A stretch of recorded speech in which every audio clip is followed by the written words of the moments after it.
The first pod hit the desert at exactly 0400 hours, and the sound it made was not like anything I had trained for. It wasn't an explosion. It wasn't a crash. It was something in between. A deep, hollow ring that rolled across the sand like a wave and pressed against my chest like a fist. I felt it before I heard it. 3 seconds later, the second one hit, then the third, then 50. Then I stopped counting. I was standing in the observation corridor of Firebase Omega, buried 60 feet below the Saharan surface, watching the feed from our thermal sensors. Commander Yusuf Adeyemi, 17 years in the United Nations Space Defense Force. I had read every classified report about the Velhari Collective that existed. I had studied their invasion patterns, their weapons specs, their troop formations, their psychology. I had run simulations until I could do it in my sleep, and I still felt something cold move through me when I watched those first pods burn through the atmosphere like a shower of orange needles. My second in command, Lieutenant Cole Hargrove, stood to my left.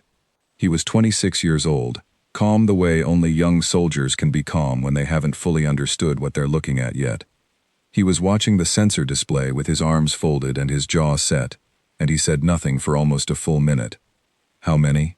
he finally asked. I looked at the counter in the top right corner of the display. It was still climbing. "Enough," I said. The Velhari had chosen the Sahara for their primary landing zone, because, from orbit, it looked empty.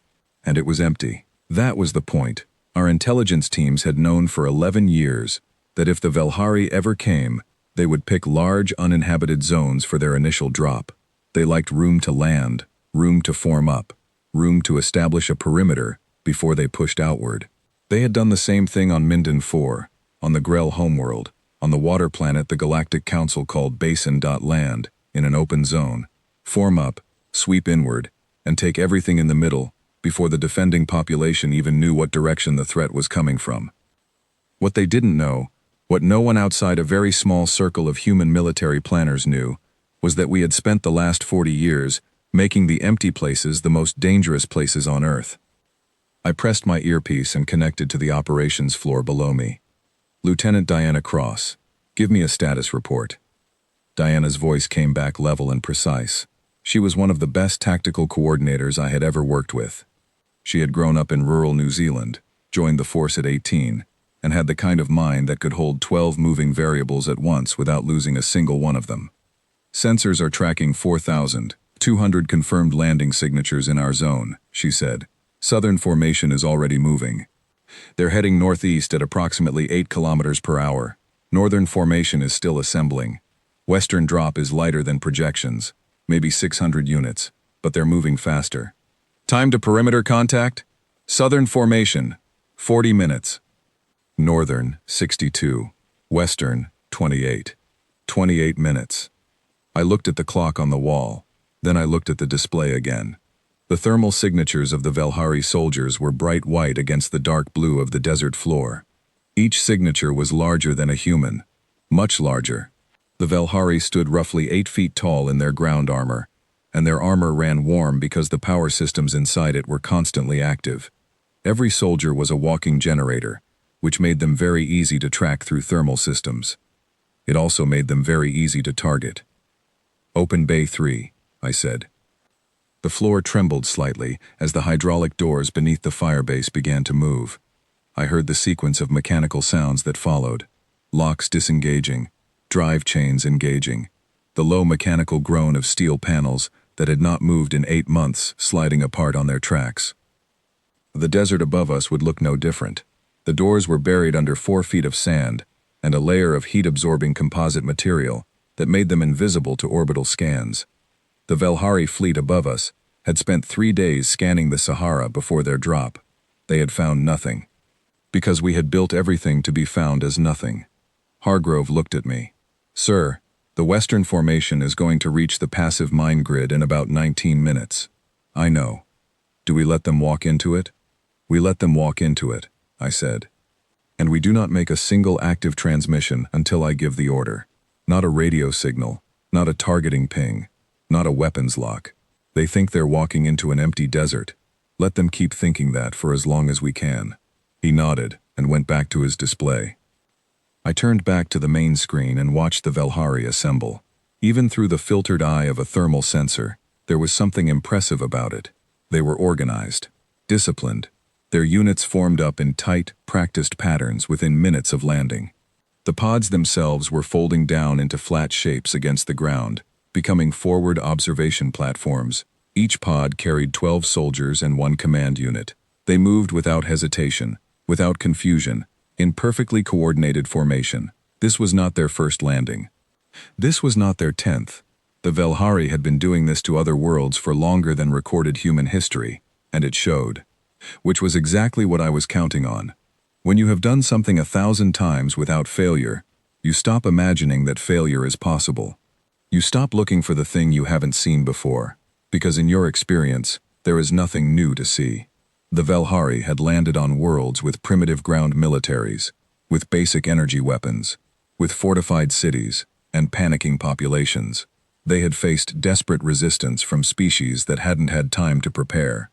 Every single time, the outcome had been the same. Land, form up, sweep, occupy.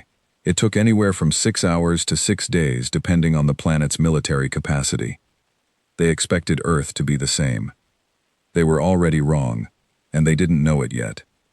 The first sign came at minute 14, the Western Formation, moving fast and loose toward what their scanners told them was empty terrain, crossed the edge of what we internally called Grid 6. Grid 6 was a passive electromagnetic disruption field, embedded in the desert floor at a depth of 12 feet.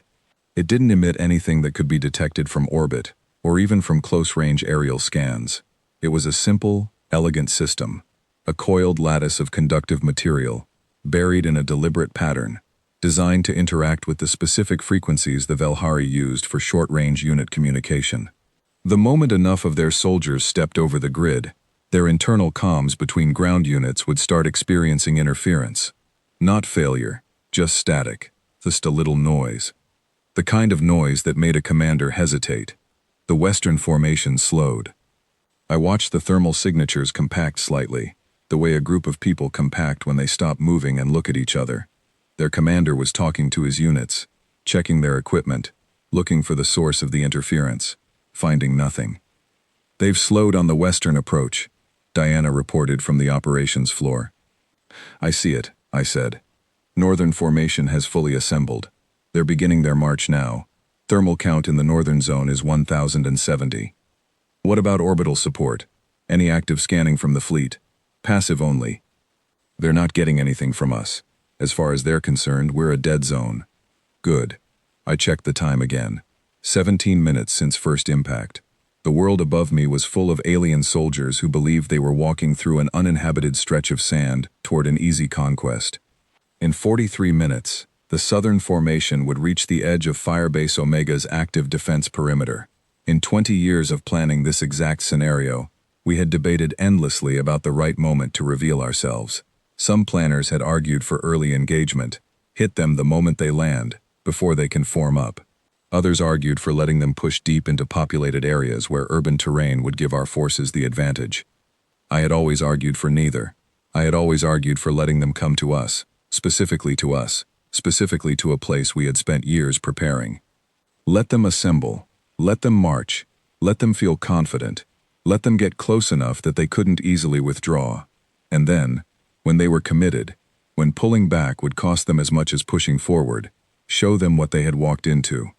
I had won that argument. It had taken 6 years of briefings and simulations and political negotiations across 17 countries, but I had won it, and standing here now, watching 4,000 Velhari soldiers march toward a firebase they didn't know existed, I felt the particular kind of calm that only comes from having a plan you believe in. Hargrove spoke up again. "Sir, look at the eastern edge of the Southern Formation." I shifted my attention. On the thermal display, the eastern edge of the Southern Formation had begun a flanking arc. They were smart enough to avoid moving in a single column. They were spreading out, trying to cover more ground, trying to find defensive positions before they reached whatever they thought might be waiting for them. They had detected nothing. They had no idea what Firebase Omega was, but they were moving like professionals, because they were professionals. "They're good," Hargrove said. "Yes," I agreed. "They are." But they don't know about the subsurface relay network. No, I said. They don't. The subsurface relay network was one of the things I was most proud of. It was a system of buried sensor nodes connected by fiber optic lines running at depths between 20 and 70 feet beneath the desert floor. The nodes were small, about the size of a human fist, and they were made of materials that returned almost nothing on electromagnetic scans. They had been installed over a period of 9 years, buried by machines smaller than a household appliance, placed at intervals of roughly 40 meters across a zone covering 600 square kilometers of desert. Together, they gave us a picture of ground-level movement that was more detailed than anything available from aerial observation. I could see every Velhari soldier. I could see which direction each one was facing. I could track their pace, their formation gaps, their spacing. I could, if I wanted to, direct fire at any individual unit in that formation with a precision that would seem impossible from the outside. Because to an outside observer, we had no observation capacity in this zone. We had no satellites actively scanning. We had no drones in the air. We had no forward scouts on the surface. We had everything we needed buried in the ground, invisible, waiting. The Western formation's interference problem was getting worse. They had stopped completely now. Their commander was transmitting to the fleet. I could see the burst of orbital communication signals on our long-range passive receivers. He was reporting the anomaly, asking for a diagnostic check of his unit's communication arrays, so the fleet would tell him his arrays were fine. They were fine. The problem was in the ground beneath his feet, and it was not something the fleet's orbital scanners could detect, because we had specifically engineered it not to be detectable by Velhari scanning frequencies. We had reverse-engineered those frequencies from a probe drone they had sent through this system 19 years ago, a drone they probably assumed had quietly self-destructed after completing its survey mission, not realizing we had quietly intercepted it and taken it apart down to the last component. Everything we knew about the Velhari, we had learned from them, and they had never once suspected it. 14 minutes to Western perimeter contact. The formation was moving again, slower now, but moving. I keyed my comlink to the full command chain. All stations, this is Commander Adeyemi. We are approaching active engagement window. Confirm readiness. The responses came back in sequence, station by station, sector by sector, across the full network of buried installations, spread across 600 square kilometers of Saharan desert. Every station confirmed ready. Weapon systems hot, targeting grids loaded, teams in position. I listened to each confirmation and felt something that wasn't quite pride and wasn't quite satisfaction. It was something harder than both of those things. It was the feeling of 40 years of human preparation, sitting on the edge of being tested. We had built all of this in secret. We had moved materials and equipment and personnel through supply chains that were deliberately fragmented so that no single person outside the core planning group could piece together the full picture.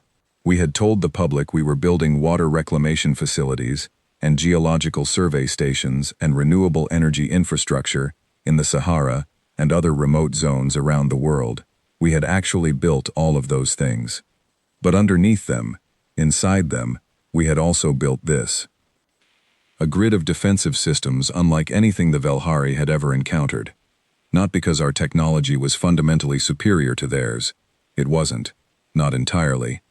But because we had specifically designed it around their capabilities. We hadn't built a general-purpose defense. We had built a Velhari-specific defense.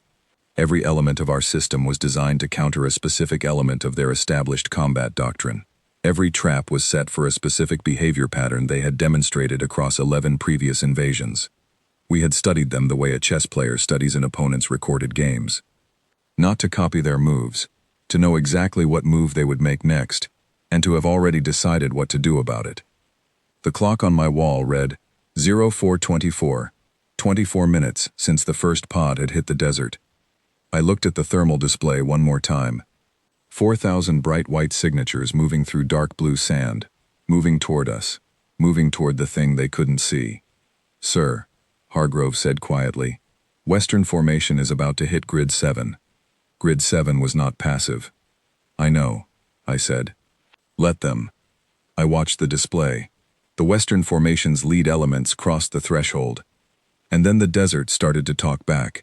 The sensor nodes along Grid 7 activated their acoustic disruption emitters. Not weapons, just sound. Low-frequency pulses pushed through the ground, designed to interact with the resonant frequencies of Velhari ground armor, creating a vibration in the suit's internal components that their wearers would feel as a deep, uncomfortable buzzing in their bones. Not painful, not disabling, just deeply unsettling. Enough to stop a formation, enough to make them check their suits, enough to make them wonder what was in the ground beneath them. The Western formation stopped again, and this time, they didn't just compact. They spread out, defensive formation. Weapons raised, looking for a target that wasn't there. I watched their commander transmit to the fleet again. Longer this time, more urgent. Hargrove read the transmission summary from our passive intercept system. He's reporting unidentified ground interference, causing suit resonance effects, recommending caution, requesting orbital fire support authorization. What did the fleet say? Hargrove paused, reading. Then he looked up at me with something in his eyes that was very close to satisfaction. They told him to continue his advance. They said sensor data shows no military presence in the zone. I let out a slow breath. They believed their sensors over their soldiers on the ground. That was the Velhari command doctrine, working exactly as I had expected it to. They trusted their technology more than they trusted the instincts of the commanders who were standing in the sand. And right now, their technology was telling them what we wanted it to tell them. 10 minutes to Western perimeter contact, Diana said. I straightened up. I put my hands behind my back. I looked at the display one last time. All stations, I said into the comm. This is Commander Adeyemi. Execute on my mark. I paused for exactly 3 seconds.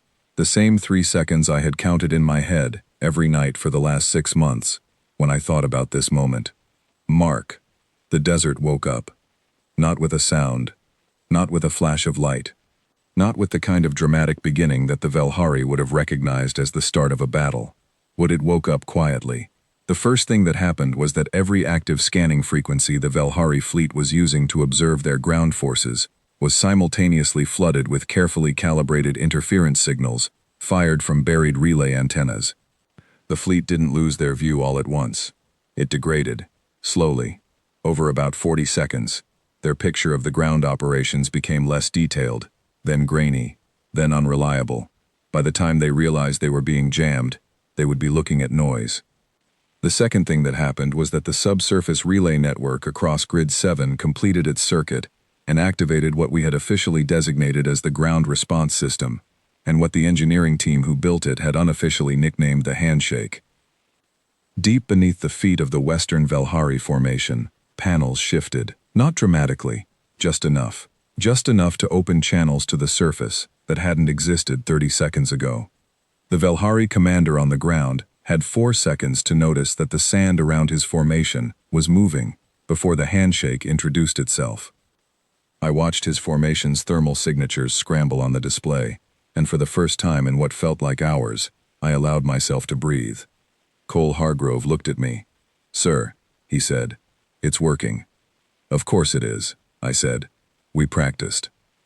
The Galactic Council observer who sat across from me in the new Beijing bunker was named something I couldn't pronounce without damaging a tooth, so we had settled on calling him Observer Gray, because of the color of his skin, and because he found human naming conventions deeply confusing, and had stopped objecting to them 3 days into our acquaintance. He was tall, roughly 7 feet, built narrow and angular like a piece of modern architecture, and he had 4 eyes arranged symmetrically around a head that was too large for his body. His species, the Sketh Confederacy, had been members of the Galactic Council for 400 years. He was, by his own account, the oldest active diplomatic field observer in the Council's service. He had never, in 400 years, seen anything like this. "I am Admiral Chen Li Hua. I have commanded naval and space defense operations for the United Nations Defense Council for 22 years. Before that, I spent 12 years in deep research and strategic planning. Before that, I was a physicist working on electromagnetic systems theory at a university in Chengdu. I am not a person who uses dramatic language. I prefer numbers. I prefer specifics. I prefer to state exactly what happened and let the facts speak without decoration. I am telling you all of this because what I am about to describe will sound like I am exaggerating. I am not. The Galactic Council observer requested this debrief 48 hours after the Velhari withdrawal began. He told me he needed to understand what had happened. Not just the military sequence of events. He could read reports for that. He needed to understand how a species that the galactic community had classified as pre-spaceflight, without organized interstellar defense, without any known contact with advanced civilizations, had managed to stop a Velhari planetary invasion in 72 hours, with casualties so low they were, in his words, statistically implausible. I poured 2 cups of tea. I pushed one toward him. He looked at it with 3 of his 4 eyes, which was his way of being politely uncertain. I said, "It won't harm you. Our medical team already checked your biochemistry." He picked up the cup. He held it without drinking. I said, "Where would you like me to start?" He said, "The beginning, but not your beginning. Before your beginning." So I went back. 19 years ago. The probe. It was a small thing, as interstellar probes go, a Velhari long-range survey drone, roughly the size of a human automobile, moving through our outer solar system on a low observable trajectory. It was very good at being invisible. It used a hull coating that absorbed most standard radar frequencies. It ran its drive system in short, low-power burns that were almost impossible to distinguish from background radiation, and it moved slowly enough that passive telescopic surveys would likely catalog it as an unremarkable piece of solar debris. Almost impossible. Not quite. We had a listening post on a modified asteroid in the outer belt. It wasn't officially a military installation.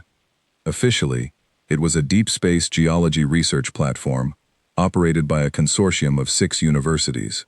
Unofficially, it was one of 43 stations we maintained in the outer solar system for exactly one purpose: listening, watching, waiting to see if anything was watching us. The probe passed within 18,000 kilometers of that station, close enough that our passive systems registered a very faint, very brief thermal bloom from one of its drive burns. The signal lasted less than a second. But we had tuned our sensors specifically to catch short-duration thermal events in that temperature range, because our analysts had theorized 7 years earlier that a long-range survey drone would use exactly that kind of burn pattern. We tracked it for 11 days without it knowing we were there. We documented everything we could about its design, its trajectory, its communication pulses. Then, when it completed its survey pass and began its return path, we made a decision that, at the time, was the most debated single action in the history of our strategic planning division. We intercepted it. Not violently. We used a very precise electromagnetic pulse to knock out its drive system without triggering its self-destruction protocols, which we had identified because we had studied the pulse patterns from similar Velhari drones that had been detected near other systems. Documented by the Galactic Council and available in their open archives, which no one had apparently thought to share with us directly, but which our signal analysts had found by spending 8 years quietly translating Galactic Council data transmissions that leaked across open communication bands. We brought the probe to rest. We brought it home. Observer Gray set down his teacup. "You translated Galactic Council communication data without authorization." "We translated publicly broadcast signals," I said. "Nothing private.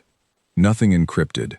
Communications between council members that were sent on open frequencies and happened to pass through our solar system. We listened. That is what listening posts are for." He made a sound I had learned to interpret as reluctant acceptance. "The probe took our engineers 3 years to fully disassemble and analyze," I continued. "It was worth every hour. From the probe, we learned the Velhari's scanning frequency ranges, which told us what wavelengths we needed to make our facilities invisible to. We learned their communication protocols, which told us how to intercept and interpret their signals. We learned the basic architecture of their drive systems, which told us their fleet's likely acceleration and deceleration profiles, which in turn told us how much warning we could expect between a Velhari fleet entering our system and reaching our planet. We learned the structural composition of their hull plating, which told us exactly what physical and energy thresholds we needed to defeat it. I paused. Observer Gray was very still. That was how I had learned his species processed unexpected information. They became very still. "From one probe," he said. "From one probe. And then from the 11 years of additional research and development that the probe's data enabled." What I did not tell him, what I still have not put into any formal report, is that the decision to intercept the probe was not unanimous.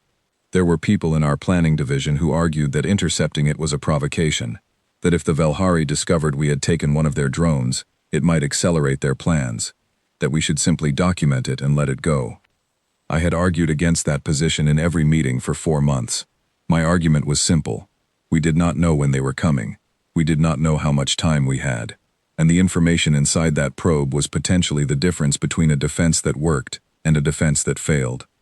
The risk of taking it was real, but the cost of not taking it, if we ended up facing a Velhari invasion fleet without understanding their technology, was a cost we could not afford to pay. I won that argument.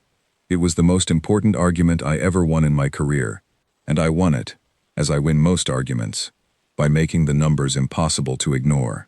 Project Tartarus began the following year. The name was chosen deliberately. In human mythology, Tartarus was a deep abyss, a place that existed below the world, hidden and inescapable. The people who named it had a sense of history. Tartarus was our global underground manufacturing and defense network, and it was built on a scale that required coordinated effort from every major participating nation across more than a decade.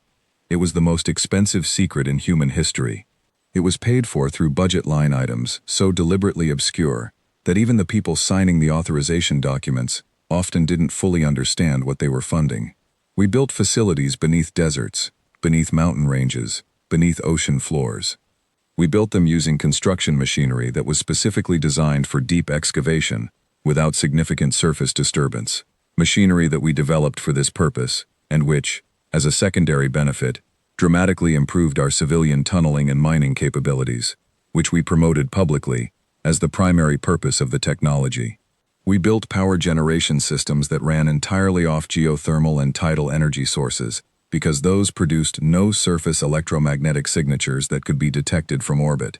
We built manufacturing lines that produced materials and components using processes we had specifically designed to generate no detectable waste heat, no chemical byproducts, no electromagnetic emissions above the ambient noise level of the surrounding natural environment. Observer Gray leaned forward slightly. How many people knew?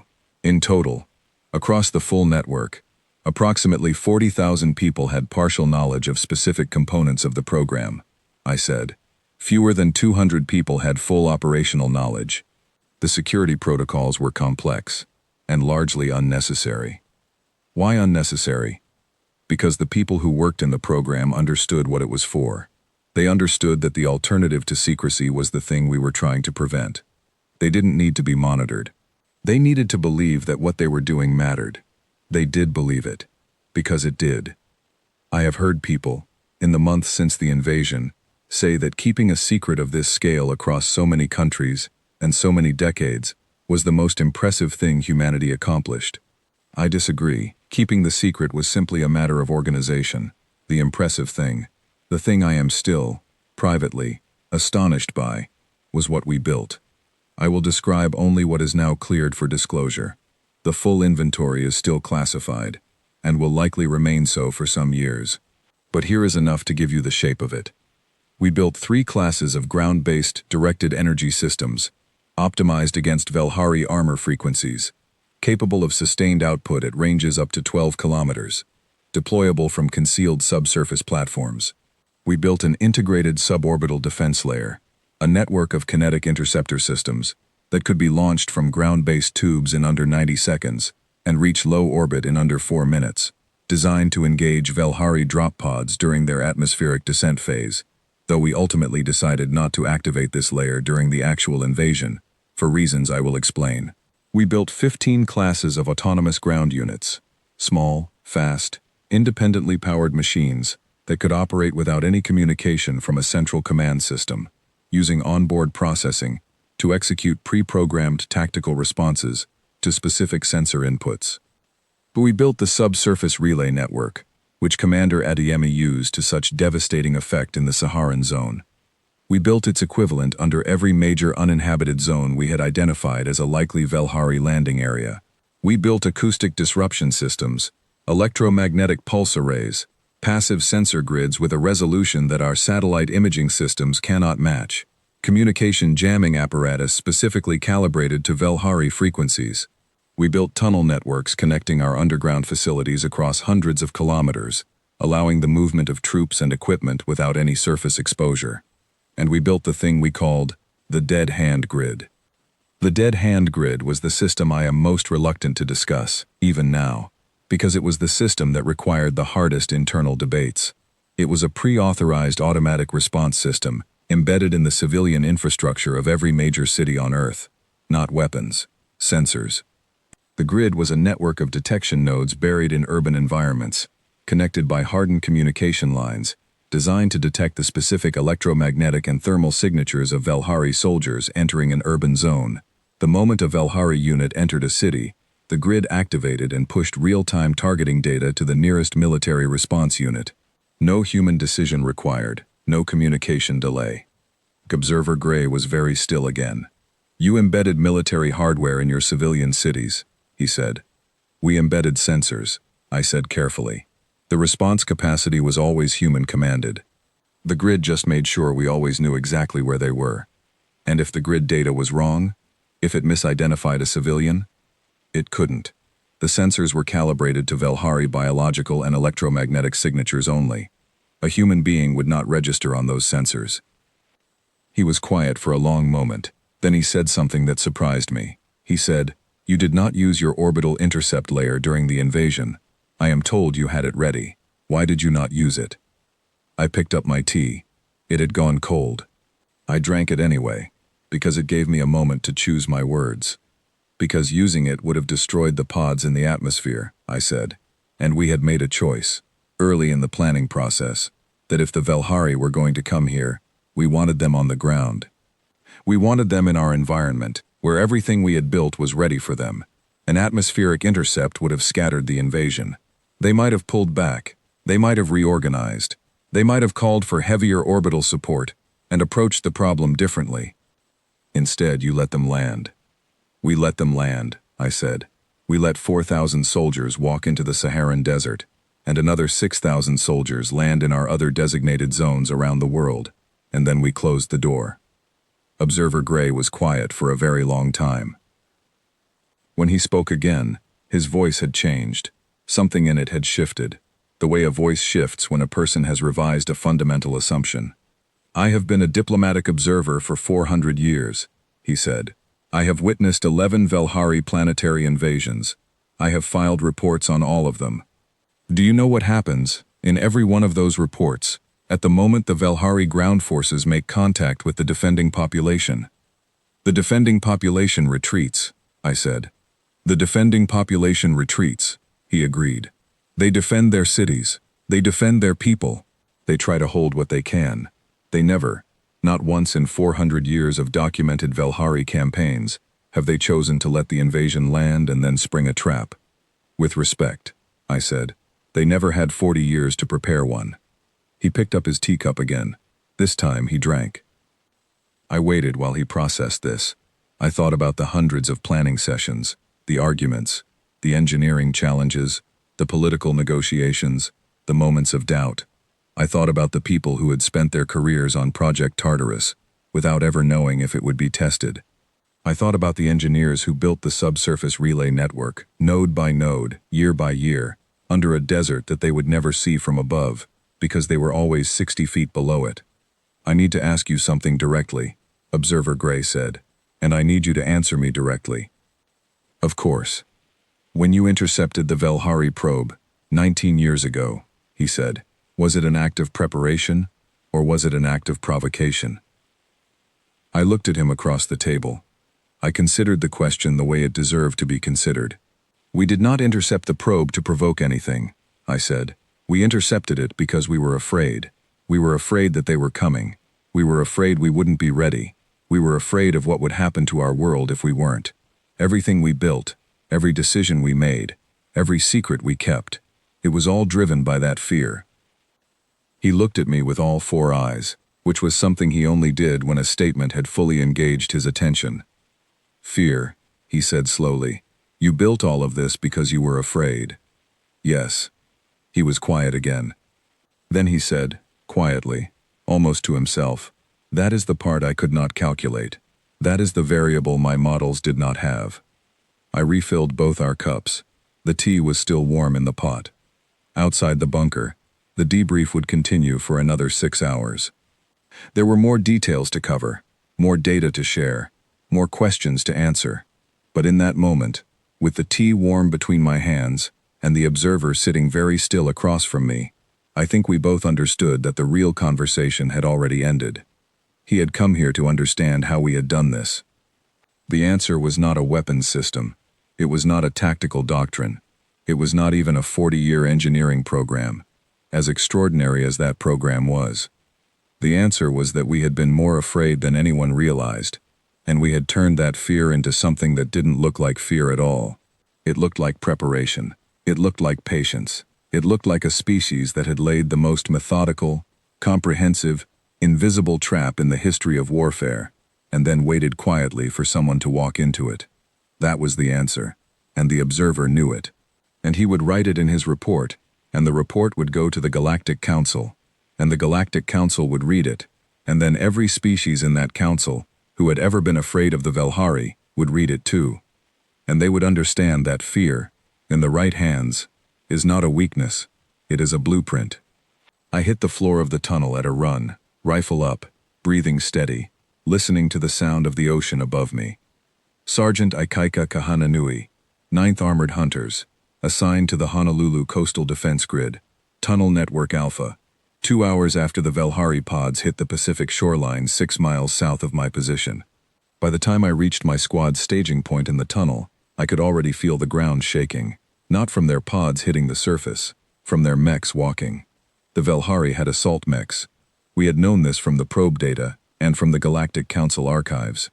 The machines stood roughly 20 feet tall, bipedal, with dual plasma emitters mounted on each arm and a sensor array in the head unit that could detect movement, thermal output, and electromagnetic emissions simultaneously at ranges up to 4 kilometers. They were terrifying machines. They had been used to level fortified positions on Minden 4. They had reduced the Grell homeworld's coastal defense grid to rubble in 11 hours. They had never before walked onto a beach where the sand had been replaced, grain by grain over 7 years, with a composite material that was electromagnetically identical to real sand, absorbed thermal radiation the same way as real sand, and felt identical to real sand underfoot, but was, underneath its top 2 inches, a conducting lattice connected to a grid that our engineers had named the welcome mat. I was thinking about this while I checked my squad's gear. 7 people, Ma-22, Private Owen Tate, 22, from Cornwall, Private Mercy Ibarra, 20, from Bristol, Specialist Luke Garfield, 24, from Toronto, Specialist Diana Foy, 26, from Dublin, Corporal Ben Whitfield, 29, from Cape Town, and Lance Corporal Nina Sawyer, 23, from Maine. I had run tunnel exercises with this squad for 14 months. I knew how each of them breathed when they were scared.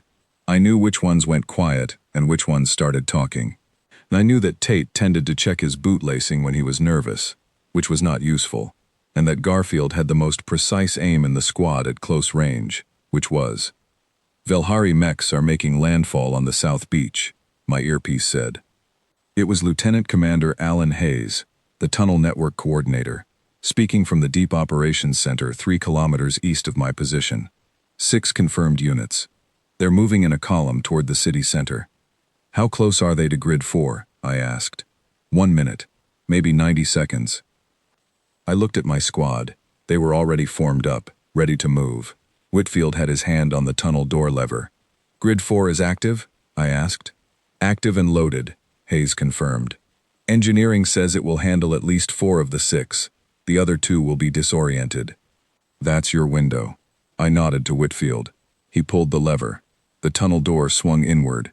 What was on the other side was not the beach. Not yet. Just another section of tunnel, leading upward at a 15-degree angle, ending at a sealed pressure hatch 60 meters ahead. The hatch was at beach level, concealed under what looked from above like a section of erosion control netting, commonly installed along tropical coastlines.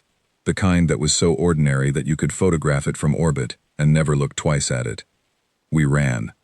The ground shaking got worse as we moved up the incline. I could feel each step of the mechs through the soles of my boots, transmitted through the bedrock, a deep, regular impact, like a slow heartbeat.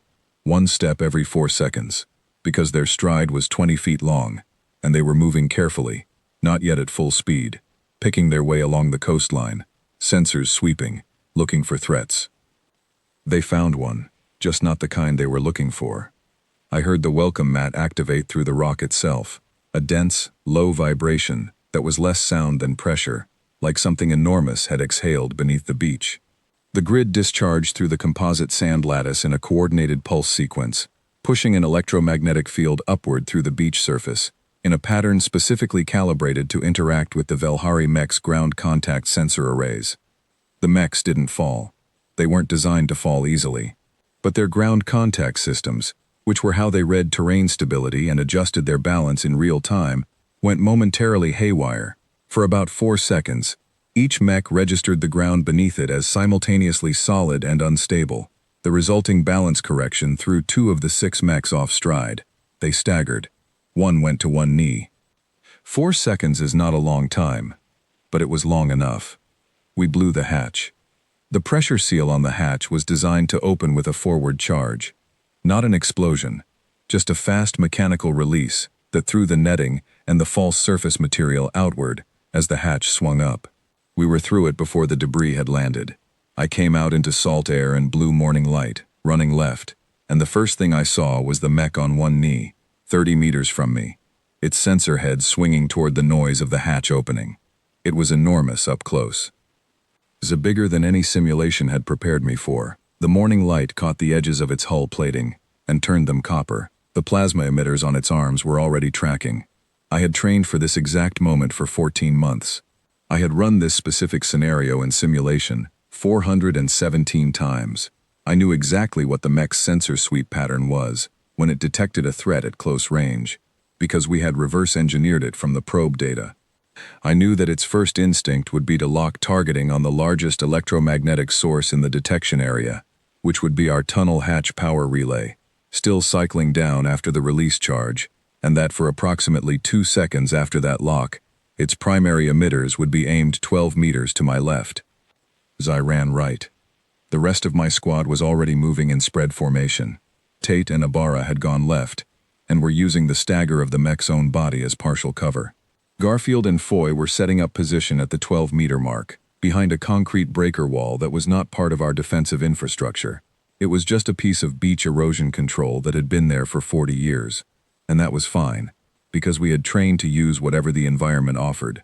Whitfield and Sawyer were already below the mech, right at its base, moving to the specific point on its leg assembly, where the joint actuator housing was exposed below the main armor plate.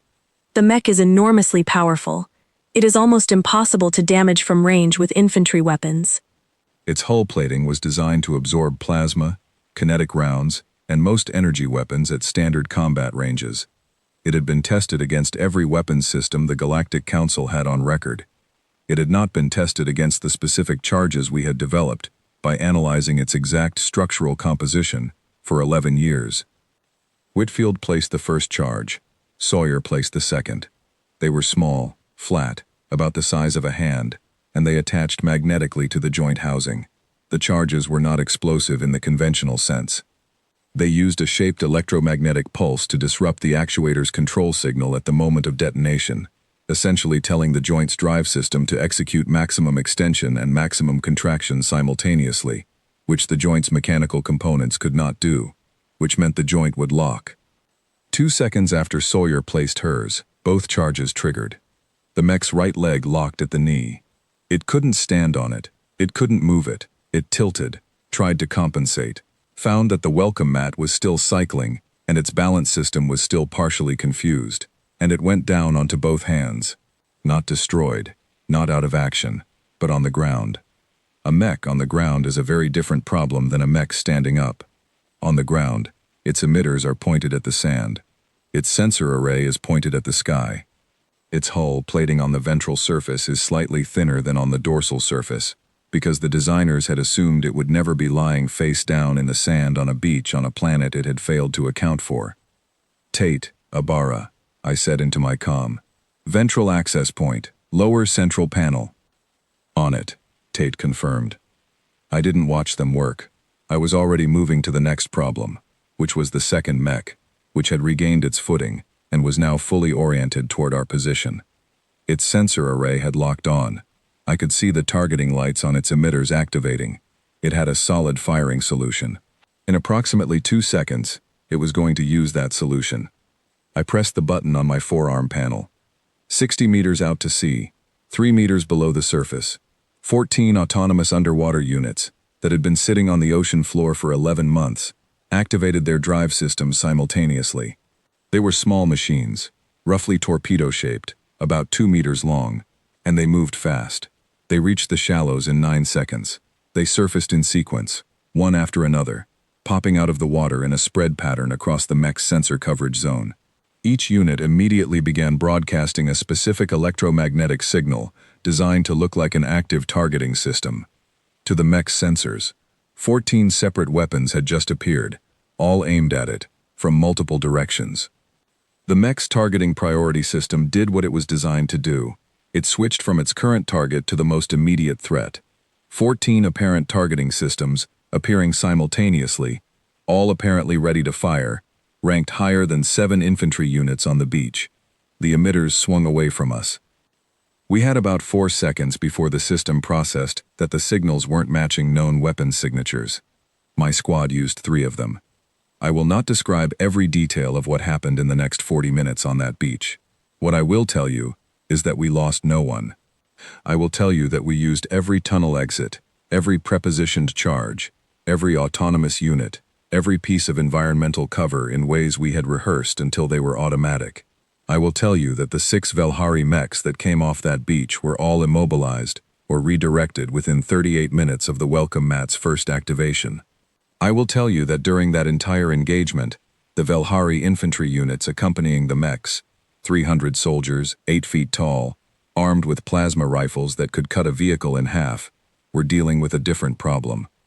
Because while my squad was handling the mechs, the dead hand grid in the city behind us had activated the city's response layer, and the Velhari infantry had just discovered that every time they moved within 400 meters of a building, the building seemed to respond to them, not with weapons, with sound. The low-frequency acoustic system embedded in the city's infrastructure pushed sound through every structure the Velhari entered. Not loud sound, subsonic sound, below the threshold of conscious hearing, but at the specific frequency range that the Velhari nervous system registered as a deep, instinctive discomfort. They couldn't identify the source. They couldn't turn it off. They couldn't find it. They just felt, in every building they entered, a bone-deep wrongness that made their instincts say retreat. It took them 19 minutes to figure out that it was coming from the buildings themselves. By that time, they had formed a perimeter outside the urban zone and were refusing to enter further, waiting for their commanders to tell them what to do. What their commanders told them was to hold position and await air support. What the commanders didn't know was that the airspace over Honolulu was not available to Velhari air units, because our surface-to-air grid had activated 40 minutes earlier and had engaged 3 Velhari atmospheric support craft before they reached the coastline. The Velhari on the beach had the mechs down, the city refusing to cooperate, no air cover, and the sound of the ocean behind them. They were 300 soldiers from a civilization that had never lost a planetary invasion. They were well-armed, well-trained, and completely confused. I came up out of Tunnel Exit 7 on the edge of the beach road, looked at their formation across 300 meters of open ground, and did something that I hadn't planned, that wasn't in any simulation, that no one had briefed me to do. I walked out to where they could see me, just me, no squad behind me. I walked out onto the open road and I stood there, in my combat gear, and I looked across at them. 300 of them, one of me. I could see them react. Their formation tightened. Weapons came up. Their commander, I could tell which one was the commander because he was slightly taller and his armor had a different sensor configuration on the shoulder, stepped forward and raised his arm in what the probe data had identified as a command gesture. the Velhari equivalent of halt. I didn't move. I just stood there. 30 seconds passed. Nobody fired. I had been told that the Velhari, when confronted with an individual adversary in clear visibility, defaulted to a command protocol that required their commander to assess before engaging. It was a cultural habit as much as a tactical one.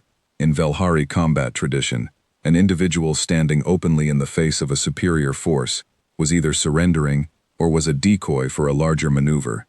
They had to figure out which one before they acted. I was neither. I was something they had no category for yet, and while they were figuring that out, my squad slipped out of tunnel exits 4, 6, 9, and 11 behind me, and moved to flanking positions on both ends of the road, without the Velhari formation seeing them, because the Velhari formation's eyes were on me.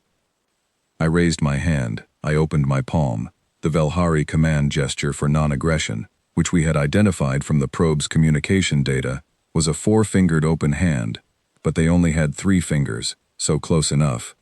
Their commander looked at me for a long time.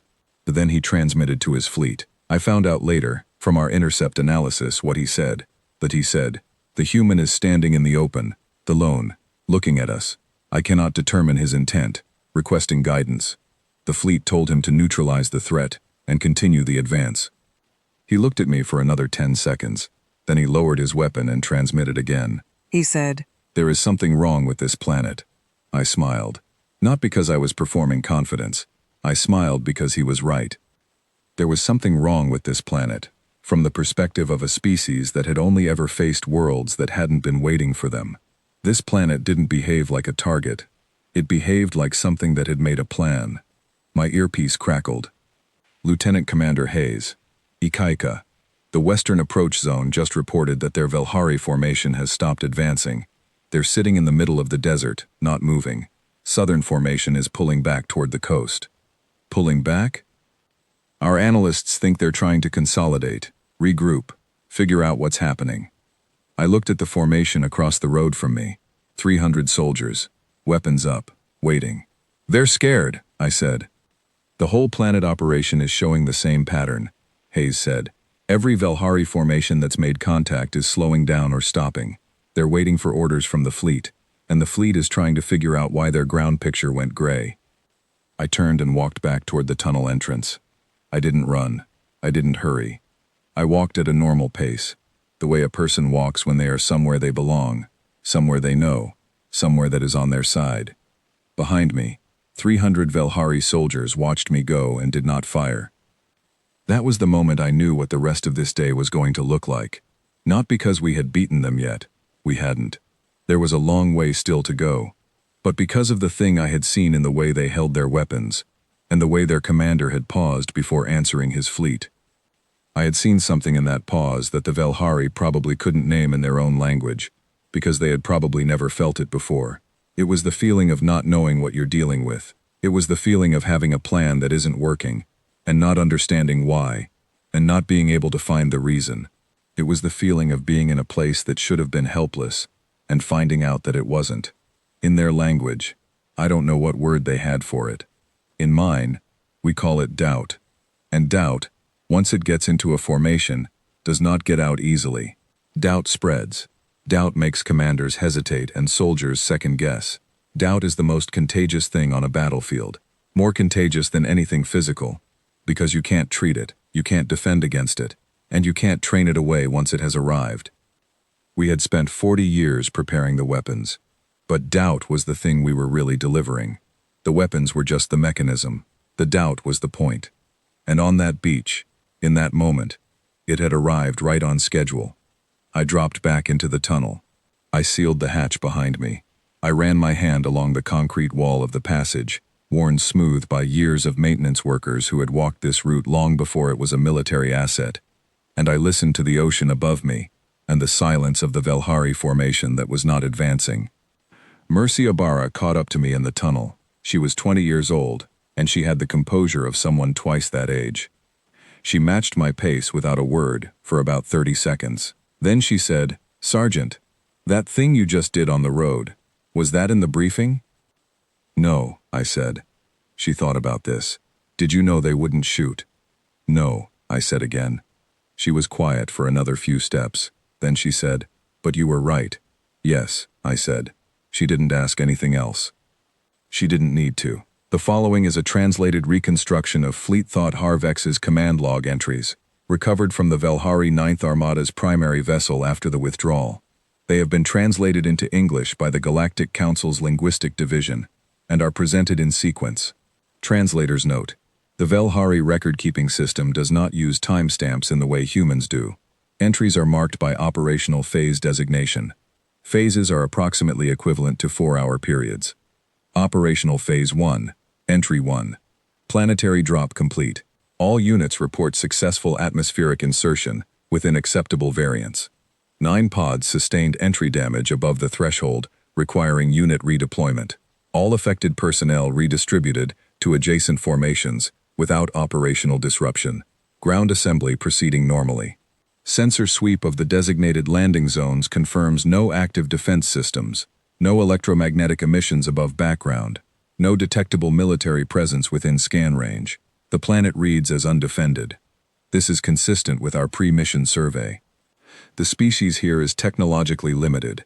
They have satellites in orbit, communications and navigation platforms, no weapons systems detected.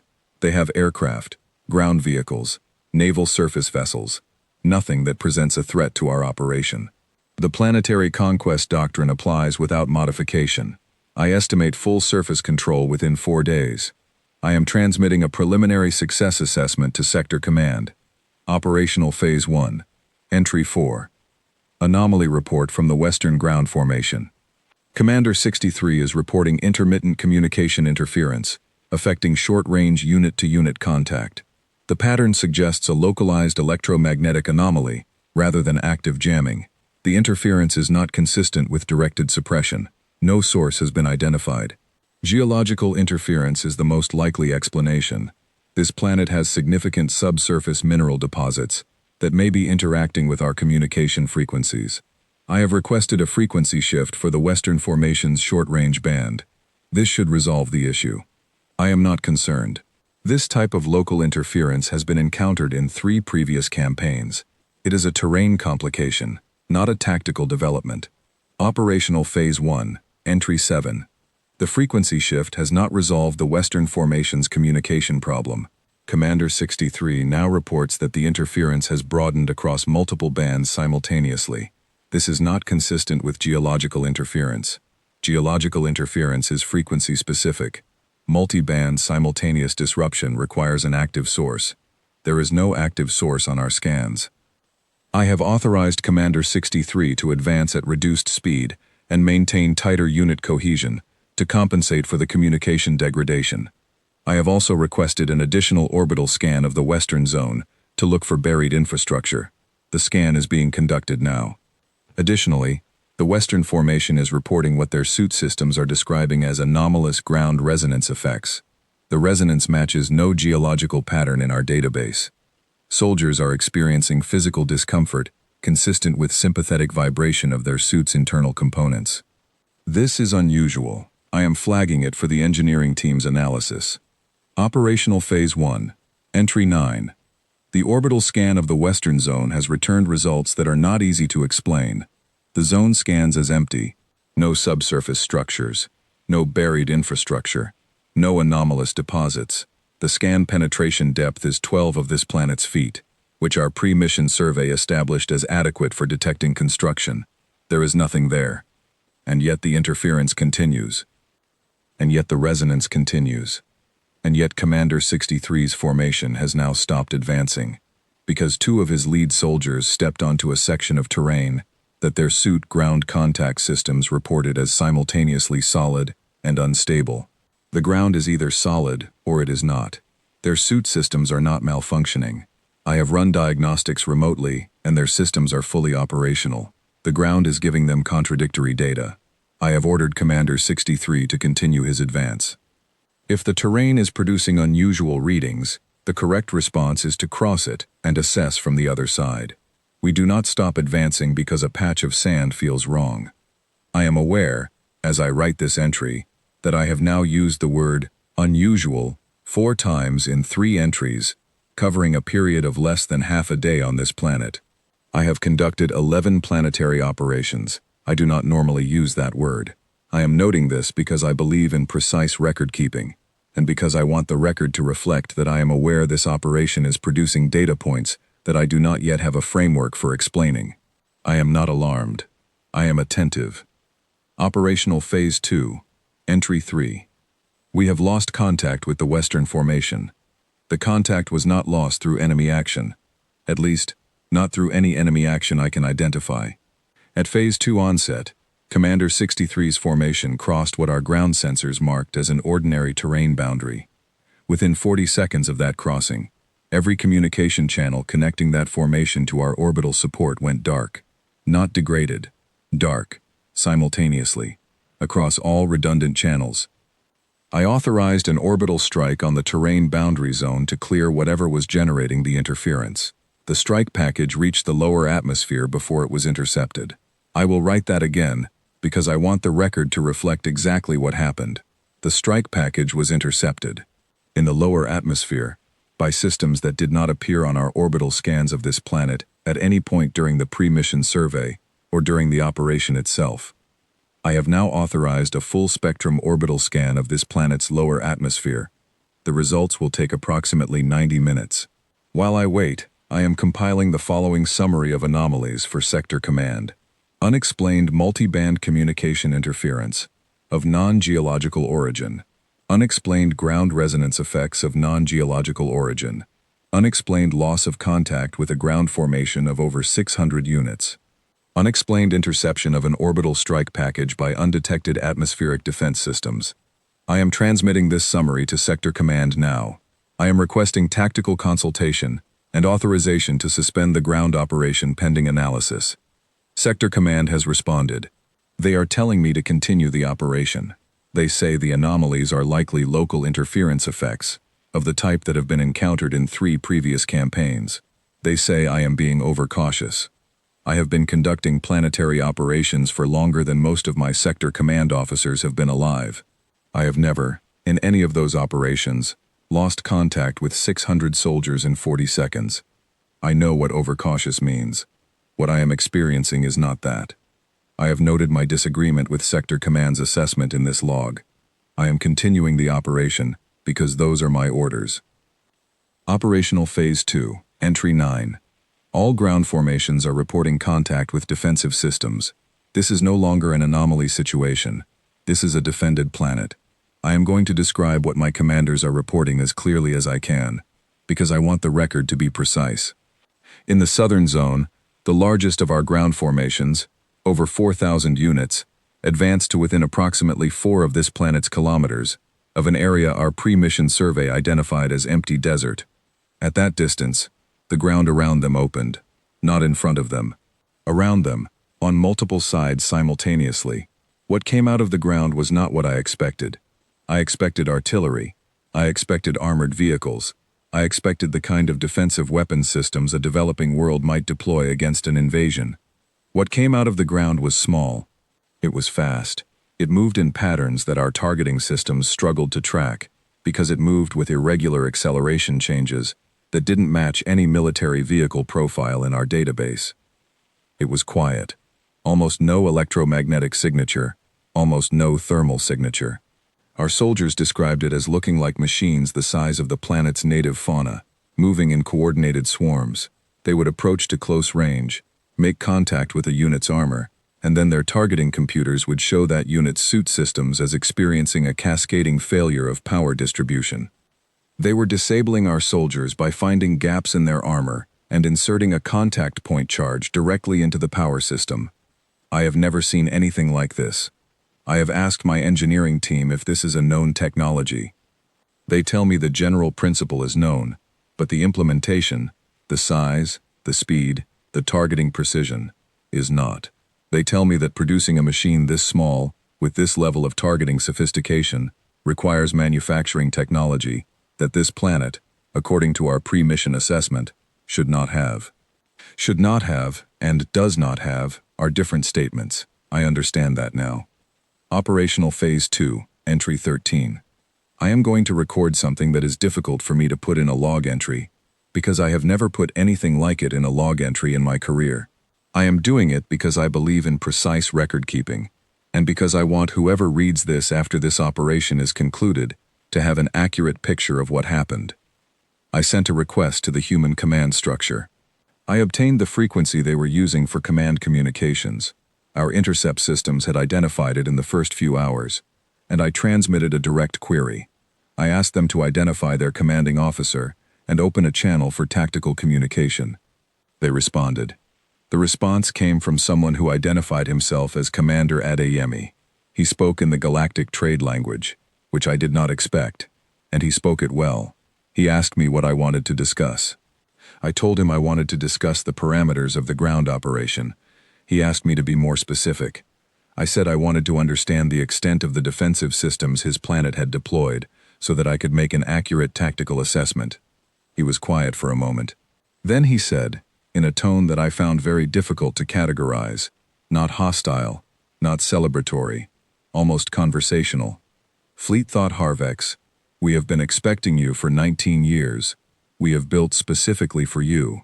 The defensive systems you have encountered so far are approximately 11% of what we have available.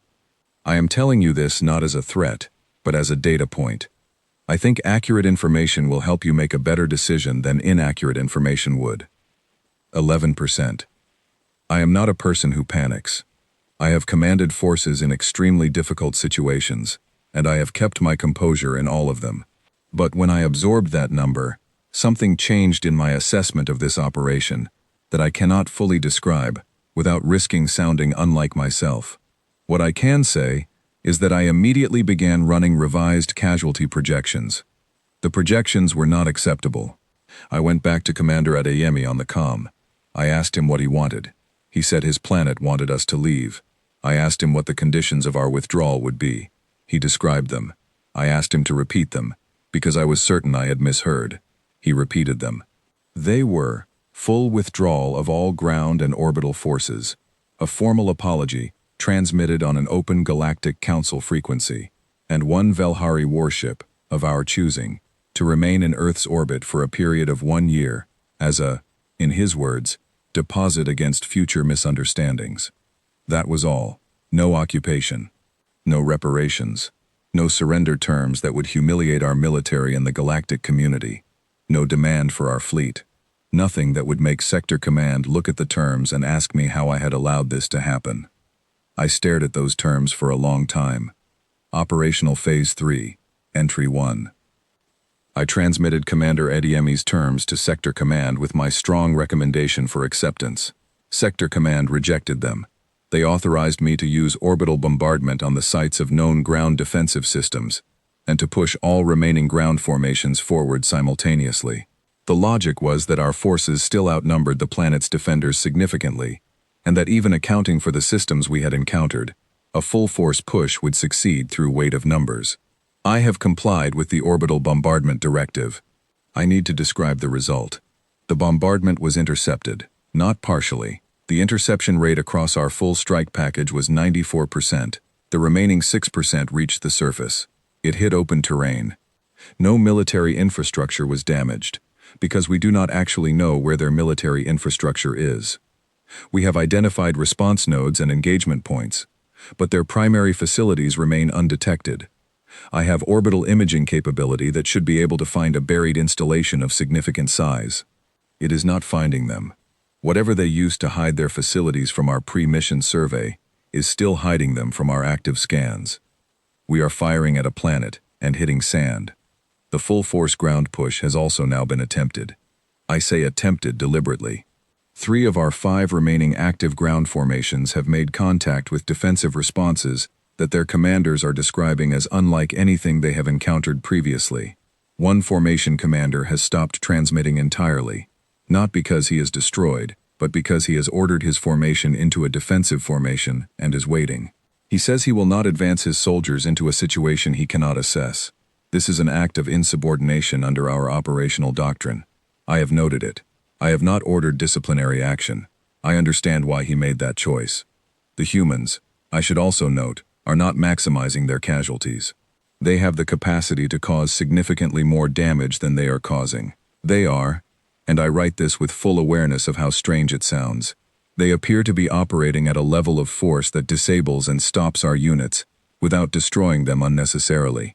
I have now recovered 41 of our soldiers from the southern zone who were disabled and then left in place, unharmed, with their emergency signaling systems intact and active so we could find them. They are alive. Their equipment is non-functional. They are alive. I spent 20 minutes talking to one of them via comm. He was a veteran of 4 campaigns. He told me that he had been approached by 2 human soldiers, small, on foot, not in powered armor, who had disabled his suit, left his life support active, made sure he was stable, and then left. He said the human soldiers did not speak to him. They did not threaten him. They simply ensured he was alive, made sure his beacon was active, and moved on. I do not know what to make of this. In my experience, you do not ensure the survival of an enemy soldier who might recover and rejoin the fight.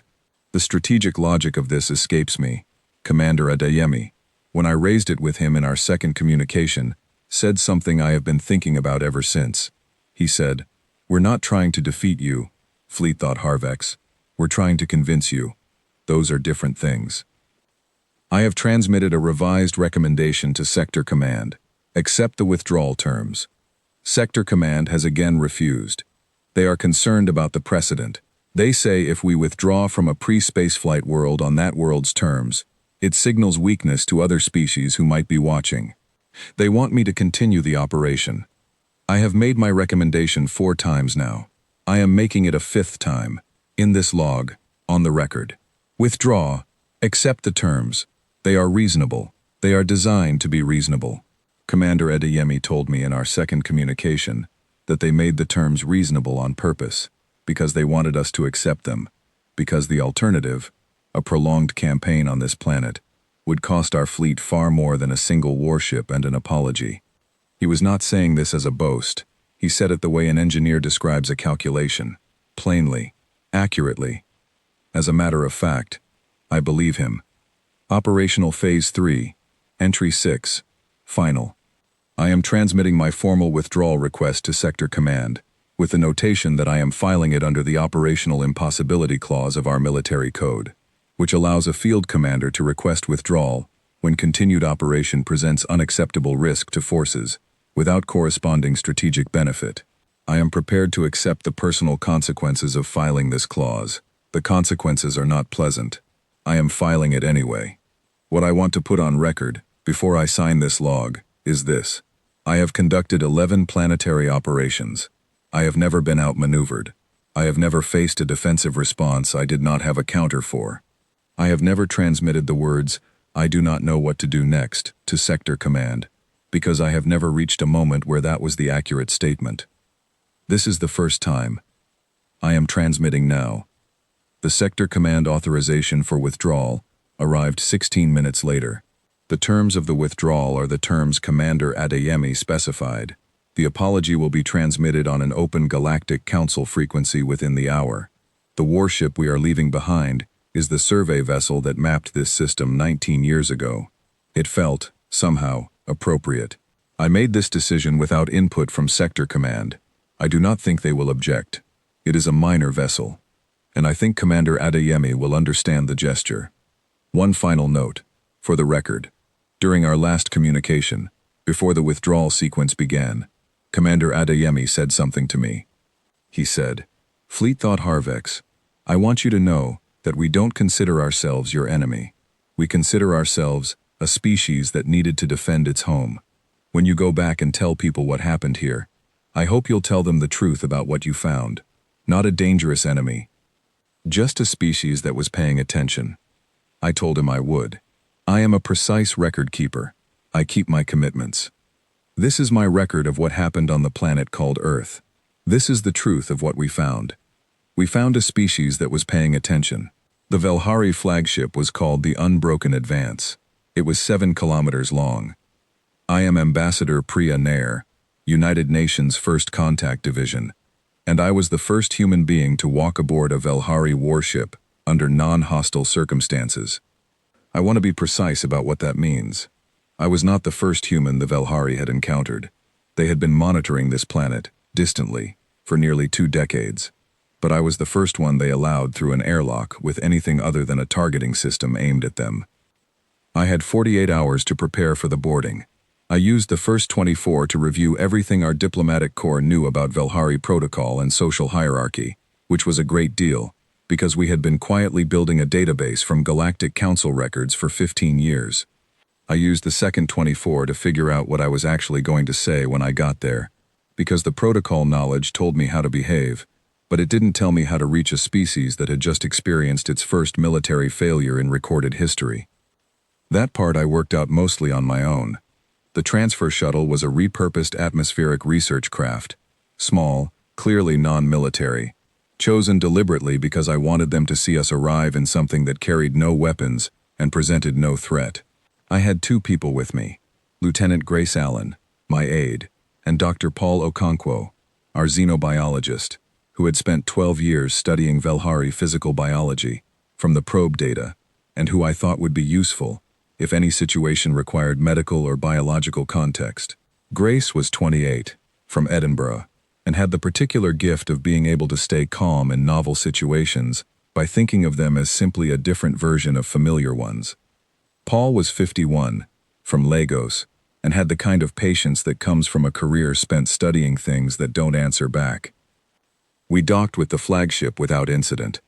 The docking bay they had assigned us was enormous, built for their own shuttles, which were considerably larger than ours, and our little craft sat in the middle of it like a pea in a bathtub. The bay was empty, except for 2 Velhari soldiers standing at the access corridor, which based on the Galactic Council Protocol database indicated formal but non-hostile reception. Hostile reception used 4 soldiers. Ceremonial reception used 8. 2 was business. I walked down the ramp first. The soldiers watched me. They were in full armor, which was 7 feet of articulated composite plating, and their sensor arrays on their shoulder units were clearly active. I was 5 feet 4 and wearing a formal diplomatic uniform that contained no electronic components beyond a translation device built into my collar. I had, on reflection, left my communications headset in the shuttle.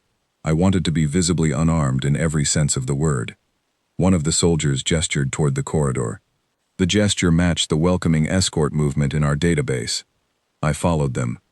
The corridor of the Unbroken Advance was designed for Velhari bodies, which meant it was wide and tall, and made me feel like I was walking through a building rather than a ship.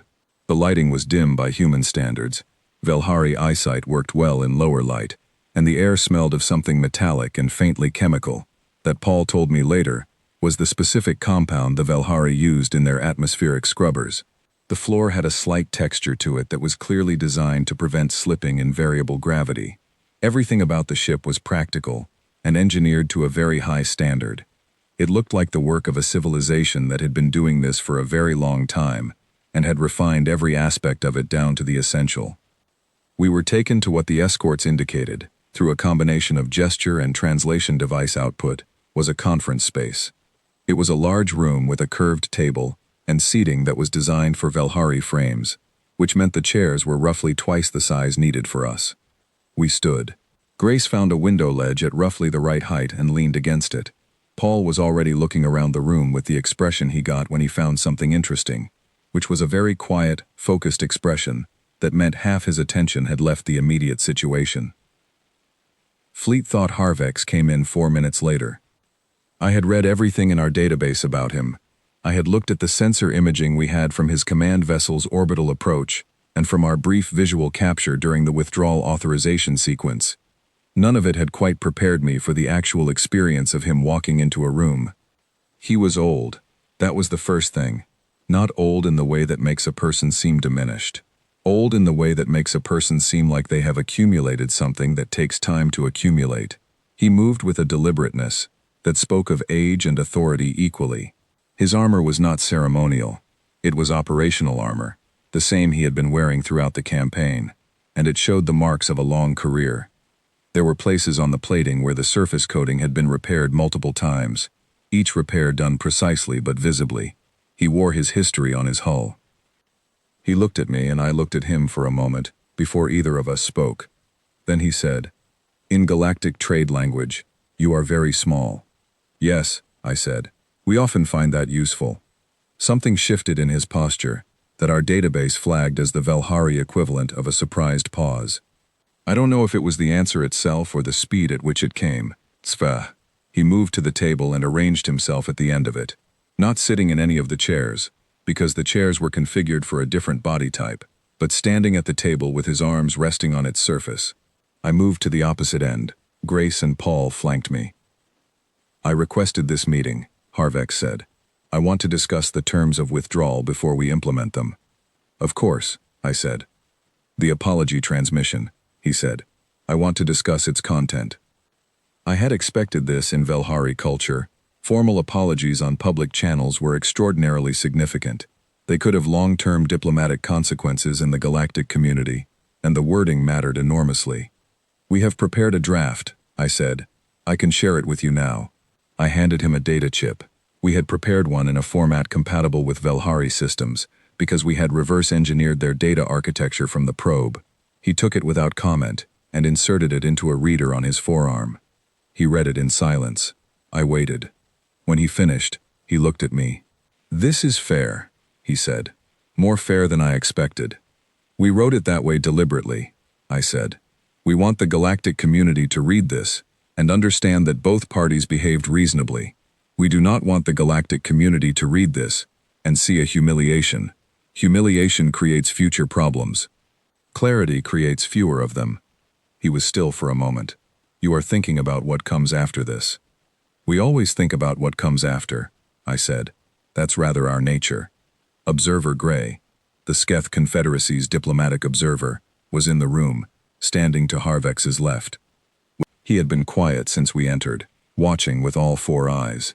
I had met him briefly before the boarding, in a communication session that Admiral Chen had facilitated, and I had the sense of a person who was trying very hard to update a great many assumptions simultaneously, and was being very professional about the effort it required. He spoke now. Ambassador Nair, I have a question that is outside the scope of this negotiation, but that I need to ask. Please, I said. The Velhari have conducted 11 planetary campaigns, he said. In each of those campaigns, when it became clear to the defending population that the Velhari could not be stopped, the defending population made contact and requested terms. In every case, those terms were very unfavorable. The defending populations accepted them because there was no other option. He paused. You had options.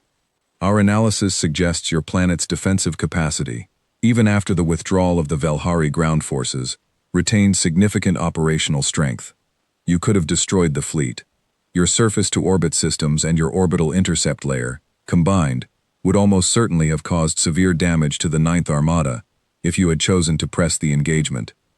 Yes, I said. You chose not to. Yes. Why? I had thought about how to answer this question since Commander Adeyemi had first raised it in our planning sessions, months before the invasion had actually happened. Because we had planned for this conversation too. We had planned for the moment when someone from the galactic community would ask us why we had stopped, when we could have pressed further. And I had thought about the honest answer, as opposed to the diplomatic answer, for a long time. Because we weren't trying to win a war, I said. We were trying to end one. Those aren't the same thing. If we had destroyed the fleet, we would have won the engagement, but we would have started a longer conflict, with larger forces, against an adversary that would now be motivated by something more than conquest. We didn't want that. We wanted them to leave, and we wanted them to leave carrying a message that was specific and clear. What message? Observer Gray asked. That this planet is not worth the cost, I said. That is all. Not that we are stronger than the Velhari. We may not be, at full scale. Not that we are a superior military force. That claim would require a test we have no interest in conducting. Just this. That attacking us costs more than it gives you. That the calculation of invasion doesn't work here. That is the only message worth sending. Because it is the only message that produces the outcome we want, which is to never have to do this again. Harvex had been listening. Now he spoke. You understand that the galactic community will have questions about your planet's capabilities. You have revealed the existence of systems that no one knew you had. You have demonstrated a defensive capacity that contradicts every assessment the Council has on record for this planet. Yes, I said. Some members of the galactic community will see that as a threat. Some members of the galactic community were threatened by a planet they thought couldn't defend itself, I said. We have not changed the nature of our planet. We have changed the accuracy of the information available about it. The Council is welcome to update its records. There was a pause. Then Harvex said something I had not anticipated. He said, "You were never afraid of us." I looked at him. "We were always afraid of you," I said. "Every day for 19 years. That is why we were ready." The silence that followed was long enough that I heard the ship around us, the deep vibration of its systems, the movement of air through its corridors. Harvex looked at me with an expression that I couldn't read against the Velhari physiology database I carried, because it wasn't any expression I had on file. It was something else, something I think he had arrived at in the last 72 hours, through the process of experiencing something he hadn't expected. "I want to ask you something personal," he said. "Not as a fleet commander, as an individual. Of course. When you stood on the road in Honolulu, your sergeant, the one who walked out alone in front of my infantry formation, was that planned?" I blinked. It was the last thing I expected him to ask. "No," I said. "That was Sergeant Kahananui's decision. It wasn't in the operational plan. Your formation commander made an independent decision to stand alone in front of 300 of my soldiers," Harvex said. "And my soldiers stopped. They didn't fire." "They didn't," I agreed. "Do you know why they stopped?" I thought about it, because he wasn't doing what they expected a person in that position to do, I said. Because the situation didn't match their training, because he made them uncertain. Harvex was very still. "Yes," he said, "that is exactly it. And that is the thing I cannot explain to Sector Command, and that I suspect I cannot explain to the Galactic Council, and that I am not certain I can explain even to myself. The uncertainty. In 11 campaigns, I have never faced a defending force that created uncertainty in my soldiers, at the individual level. At the strategic level, yes. There are always unknowns in a campaign. But at the level of a single soldier standing on a beach road, looking at an enemy who is standing still and looking back, that should not create uncertainty. The training should override it. The doctrine should override it. It didn't," I said. "It didn't," he agreed, "and I have been thinking about why, and the only answer I can arrive at is that the uncertainty came from the fact that your sergeant was genuinely not afraid, not performing calm, genuinely not afraid, in that moment, and my soldiers, who have faced afraid enemies for their entire careers, did not know what to do with that. I thought about Sergeant Kahananui, who I had never met, walking out onto that road. I thought about the 14 months of tunnel exercises. I thought about the 40 years of preparation that had put him in a position where, in that moment, he had the right to not be afraid. He wasn't afraid because he knew what was under that beach, I said. He was standing in front of 300 soldiers while 20 years of preparation sat 6 feet below the sand backing him up. It's easy to look calm when the ground you're standing on is on your side. Harvex said nothing.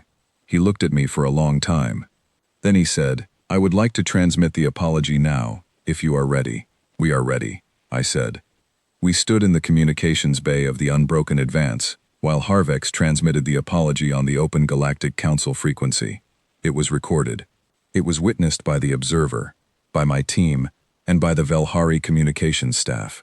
The transmission went out across the Council's relay network, and would be received by every member species within their respective signal delays.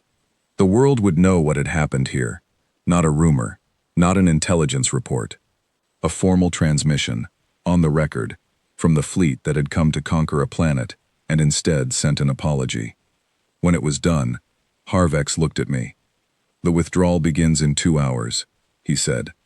"The survey vessel will be transferred to your designated orbital position per the agreement." "Thank you," I said. He turned to leave. Then he stopped. Without turning back, he said, "Ambassador Nair, the species we have encountered in this campaign, the ones who asked for so little when they could have asked for so much, I will think about that for a long time." "So will we," I said. He left. Observer Gray remained. He waited until Harvex was gone, and then he moved to my side of the table and looked at me with the expression I had come to understand meant that he was about to say something that mattered to him. "What you said," he said, "about fear, being a blueprint. I want to share that with the council, with your permission. You can share everything that happened here, I said. That's the point. He nodded slowly. There are 12 species in the Galactic Council right now who are living under threat from the Velhari Collective. They have been living under that threat for a long time. They do not know what to do about it. I know, I said. What would you tell them? I looked at the observation window at the end of the communications bay. Through it, I could see the dark of space and the curve of Earth below, blue and white and steady. I looked at my planet for a moment. Tell them to start today, I said. Whatever they have, whatever time they have, whatever resources they have, start today. Build what they can build. Hide it. Learn everything they can learn about the thing they're afraid of. Let the fear make them precise. Let it make them thorough. And when the day comes, if it comes, let the preparation do what preparation is supposed to do. And if they don't have 40 years, I kept looking at my planet. Then they use what they have, and they make every second of it count. I paused. But they start today. Grace touched my arm gently. The shuttle was ready. It was time to go home. I took one last look around the communications bay of the Unbroken Advance. Its 7 kilometers of warship, the most feared military asset in 7 star systems, preparing to leave a planet it had come to conquer, because the planet had said no, and the planet had meant it, and the planet had been ready to prove it. I walked back to the shuttle. I walked through a ship that was going home, with an apology in its communications log, and a debt in its ledger, and a lesson it would carry for the rest of its operational life. I walked through it calmly, at an even pace, and I kept my expression neutral, because I am a diplomat, and neutral expressions are part of the work.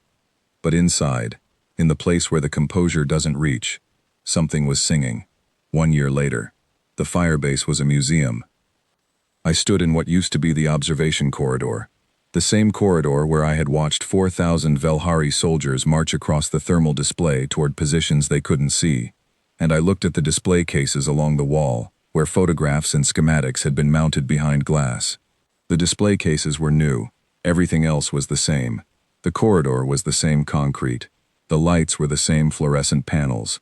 The smell was the same.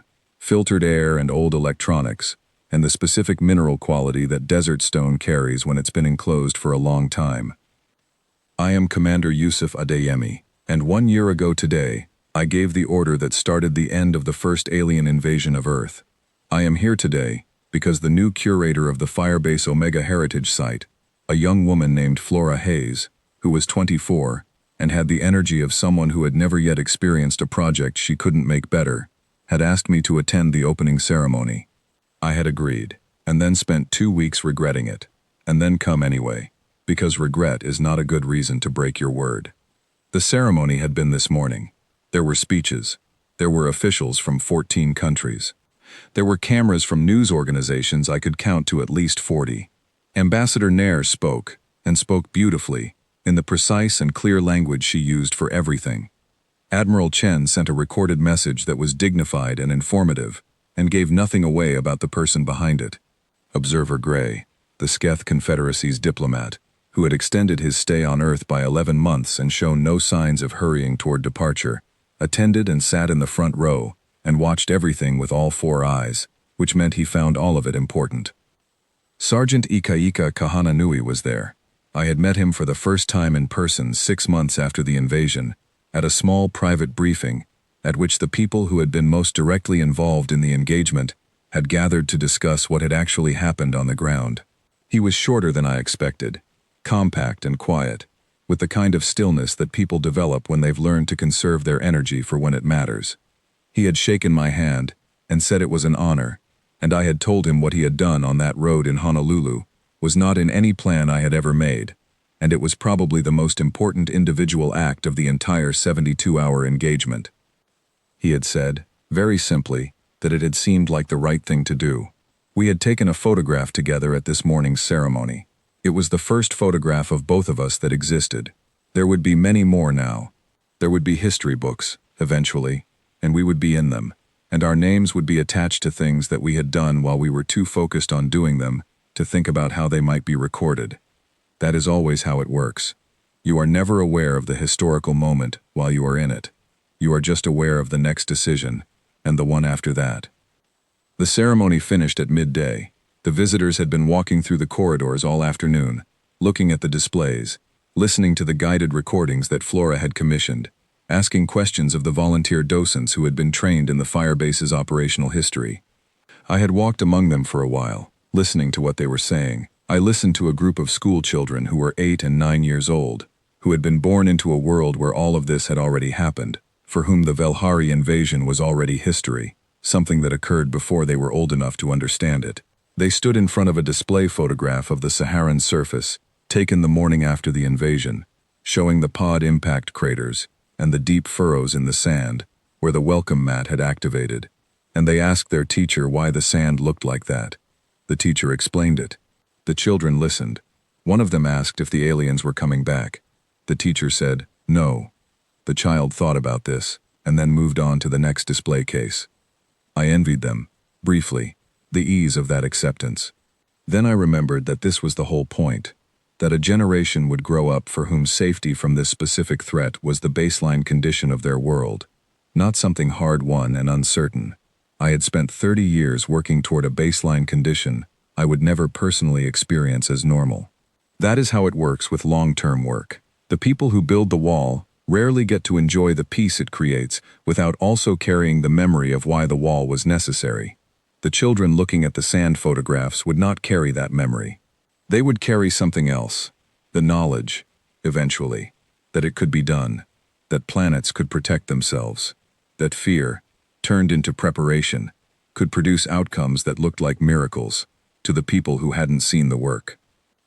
I walked to the end of the corridor where the main display was still being installed.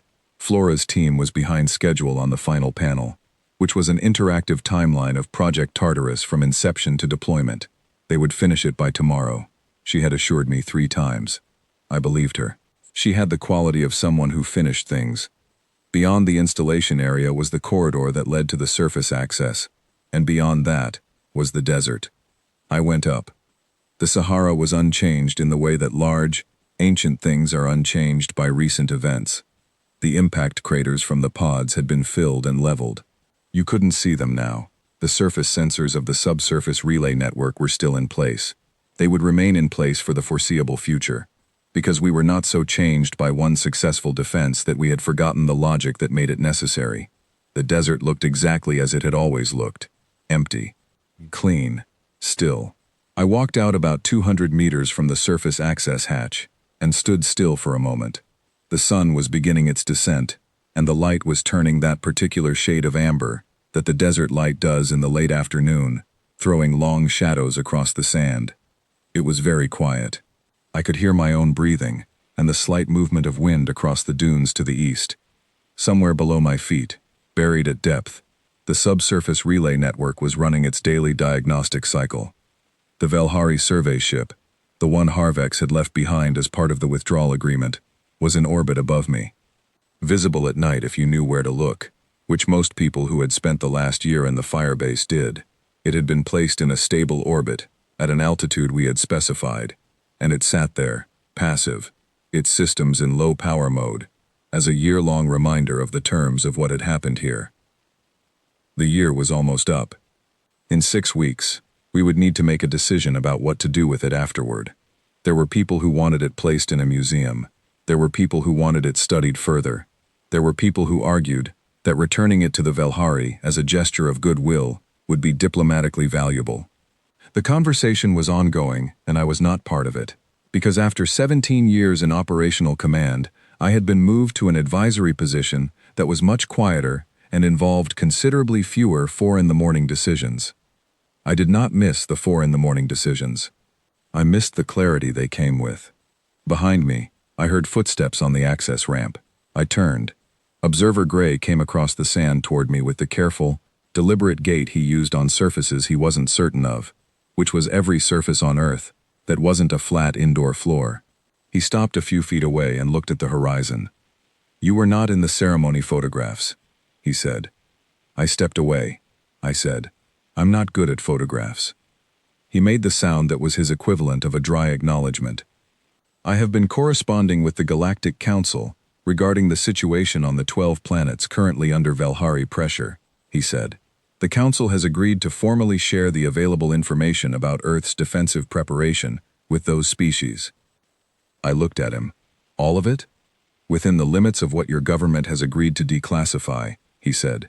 Not the technical specifications of your systems. Those remain classified. But the strategic approach, the principle, the timeline, the methodology of a species that chose preparation over despair. He paused. And the outcome? Will they be able to use it? I asked. Some will, he said. Some are too far along their crisis timeline. Some lack the resources. Some will use it incorrectly, because they will try to copy the specifics rather than the principles. And the specifics were developed for your situation, not theirs. He turned to look at me directly. But some will use it well. And some of those planets have been looking at what they face for a very long time, and wondering if there was an answer. I thought about that, about a planet somewhere in the galactic community, orbiting a distant star, that had spent years under the shadow of something it couldn't stop, and was about to receive a message that said, "It was done. It was done once. Here is how. Here is the shape of it." Observer Gray, I said. In 400 years of diplomatic observation, what happens to a species that decides not to be afraid? He was quiet for a moment. In my experience, he said carefully, a species does not stop being afraid. Fear is not something you remove. It is something you choose what to do with. He paused. But I have never, in 400 years, seen a species decide what to do with it as deliberately as yours did. I looked at the desert. The light was almost orange now. The last direct angle before sunset. The sand picking it up and throwing it back, warm and heavy. Somewhere in that sand, the relay network was running its diagnostics. Somewhere above me, the survey ship sat in its orbit. Somewhere on a beach in Hawaii, the welcome mat was in standby mode. Somewhere in the galactic community, a message was traveling at the speed of the Council's relay network, carrying the story of what had happened here. I walked back to the firebase. I went down the access hatch. I went back through the corridor, past the display cases, past the photograph of the pod craters, past the school children who were now filing out through the main entrance with their teacher, noisy and small and entirely unconcerned. I went to the operations room, which had been converted into an archive and research space, and I sat down at the desk that had been set up for the heritage site's administrative work. There was a message waiting for me on the terminal. It had been routed through the Galactic Council's translation service, and the routing information showed that it had originated from a small communication array on the far edge of the Council's mapped territory, and that it had been traveling for a while. The translation was rough. The original language was apparently very distant from anything in the Council's standard library, and the translation algorithms had done their best with limited reference material. The message was short. It said, "We have received the information about your world. We have read it many times. We are not certain we have the resources your world had. We are not certain we have the time. But we want to ask, is there anyone we can speak to? Is there someone who can help us understand where to begin?" I sat with that for a long moment. I thought about the 18 months of briefings that had preceded Project Tartarus. I thought about the engineers who had built the first relay network nodes with handheld equipment, alone in a desert, in the dark, without knowing if it would ever be used. I thought about Fleet Thought Harveck standing in a communications bay recording an apology. I thought about Sergeant Kahananui walking out onto an empty road and opening his palm. I thought about the Sketh observer asking what we would tell the species under threat. I thought about what I had told him. Start today. I pulled up the response interface. The translation service would handle the outgoing message, converting it to whatever format and language approximation best suited the receiving species. I didn't know what their world looked like. I didn't know what resources they had. I didn't know what they were facing, or how much time they had, or whether anything we had done here was applicable to their situation in any direct way. But they had asked. And they had asked because they had heard a story about a small planet that had decided not to be helpless, and that story had reached them across the distance of space, translated through layers of languages and relay systems and diplomatic channels. And they had read it in whatever language it arrived in, and they had found in it something they needed. Not a blueprint, Not a formula. Something simpler and harder than either of those things. They had found evidence that it was possible, that a world could face something enormous and decide not to simply wait for it, that fear could be turned into something other than paralysis. I started writing. I did not write about weapons systems or tactical doctrines. I did not write about the subsurface relay network or the welcome mat or the dead hand grid. I did not write about Project Tartarus or the intercepted probe or the 40 years of hidden manufacturing. I wrote about where it actually began, which was a group of people, a long time ago, who looked at what was coming and decided they would rather build something than do nothing, who chose to use the years they had, who understood that preparation is not the absence of fear, it is what fear becomes when you refuse to let it be wasted. I wrote to them the way you write to someone standing at the beginning of something very long and very difficult, when you have been to the end of it and can see both directions. I wrote to them honestly. I told them it was hard. I told them it took longer than felt reasonable. I told them there would be moments where the right decision was the one that looked like nothing from the outside. I told them to make their hiding places as quiet and as invisible as they could. I told them to learn everything they could about what they were afraid of, because knowledge of the thing you fear is the first thing that makes fear into something useful. And I told them what Observer Gray had said to me. 400 years of diplomatic observation had taught him that a species doesn't stop being afraid, that fear is not something you remove, that what matters is what you choose to do with it. And I told them what I had told him in response, which was that 40 years ago, a group of people on a small blue planet had made a choice. They had been afraid, and they had decided that the fear was not allowed to be the end of the sentence. They had written a very long second half to that sentence, and the second half had taken 2,000 engineers, and 47 countries, and 19 years of listening, and 21 years of building, and 4,000 node installations, and a welcome mat made of composite sand, and a sergeant who walked out alone on a beach road and opened his palm. And at the end of it, the fleet had left. I finished the message. I read it back once.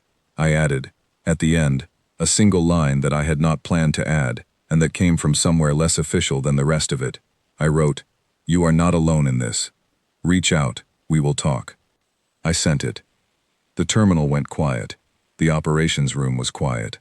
Somewhere above the desert, the stars were beginning to appear, the way they always do. First one, then a few, then all of them. The way things arrive when you stop looking for them and simply wait.